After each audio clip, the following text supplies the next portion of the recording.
Drug গবেষণা কেন্দ্রের উদ্বোধন হলো গুয়াহাটিতে। উত্তর পূর্ব ভারতে প্রথমবার আসামে জনস্বাস্থ্য সুরক্ষা নিশ্চিতকরণে এক ধাপ এগোলো আসাম। 22 কোটি টাকা ব্যয়ে রাজ্যের গুয়াহাটিতে নির্মাণ উত্তর পূর্ব ভারতে প্রথম ড্রাগ অর্থাৎ ওষুধ পরীক্ষা ল্যাব।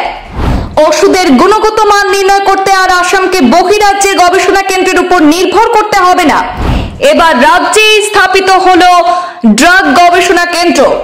জনস্বাস্থ্য নিশ্চিতকরণে উন্নত হলো আসাম। যুগান্তকারী পদক্ষেপে সুখবর জানালেন মুখ্যমন্ত্রী ডক্টর হিমন্ত বিশ্ব শর্মা।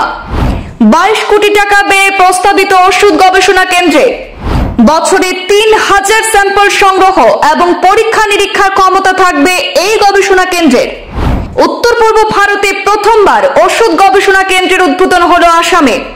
এই প্রস্তাবিত কেন্দ্র বাস্তবায়িত হয় আসামের নির্ভরশীলতার দিন শেষ হওয়ার পাশাপাশি এই কেন্দ্রের মাধ্যমে জনস্বাস্থ্য সুরক্ষা সুনিশ্চিতকরণ হলো।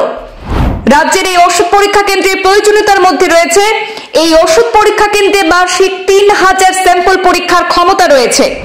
ওষুধের ব্যবহার প্রণালী এবং নিয়ন্ত্রণ নিশ্চিত হবে। এগিয়ে যাবে ফার্মাসিউটিক্যাল উদ্যোগকে সমর্থন। আইন প্রয়োগেও সহায়তা করবে এই গবেষণা কেন্দ্র। গবেষণার মাধ্যমে সাধিত হবে স্বাস্থ্য পরিষেবা উন্নয়ন। এই গবেষণা কেন্দ্রেই হবে প্রশিক্ষণ এবং অগ্রগতি।